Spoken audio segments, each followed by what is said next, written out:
So this week on Creative Video Tips, I talked a bit about rendering a magic mask out of the color page. If you haven't seen it, go check it out. It's a great tutorial, really simple to do. It basically renders a ProRes file with just grayscale roto so that you can composite back on the edit page if that's sort of your jam. But I used a Gaussian blur to smooth out the edges of this because without it, it's pretty crude because I just did the standard fast magic mask on it. You can see these edges over here are pretty choppy.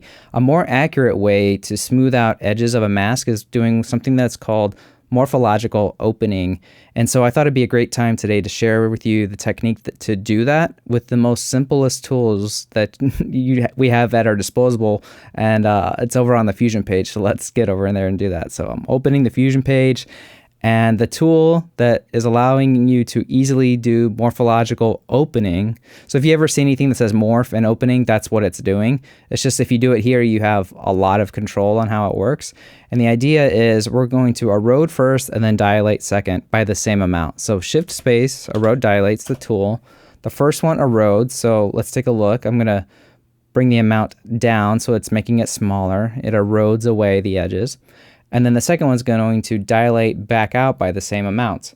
Now, I've found that if you change the filter here to circle, it generally holds the edges a little bit nicer. I mean, play around with this and change it, but just make sure you're using the same type of filter on the dilate as we are on the erode. In fact, let's rename this function F2 just to erode so it's really clear what's happening in this. I'll do Command C, Command V on the second one, which is going to do the dilate. Let's rename it to.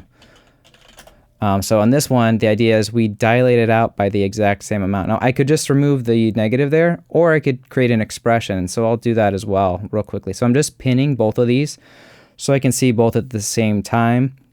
I'll zero this out, and we'll just start the expression from scratch. Basically, I want the erode to take the value from the dilate, and then I'll just make it negative. So let's say this is our dilate amount. I can right-click on the amount over here, say expression, pick whip it down here to amount, and then now those are the same. I just need to make this one a negative amount because it's going smaller, it's going more negative.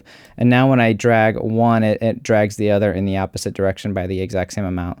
So you can see if I want to take a look at the edge of this lizard here before, I'll load that in my B buffer with period, and then here's the after, and here's my split wipe. You can see I've definitely lost some pieces of it that I would need to manipulate separately, but you can also see I've also cleaned up the chatter there quite a bit on that edge. So it's always about finding that sweet spot. So this is the nice thing about having these linked together, is if I bring this back, you can see when I start to get, maybe I don't need those body parts for the part that I'm using the roto for.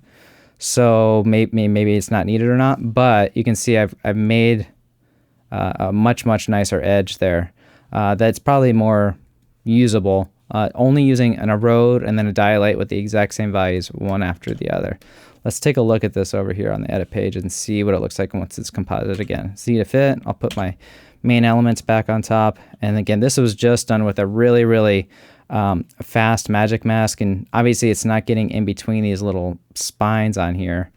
But if I move this text to another edge, so yeah, that's nice and smooth there. And that was just doing the erode first and then the dilate. The technique is called morphological opening.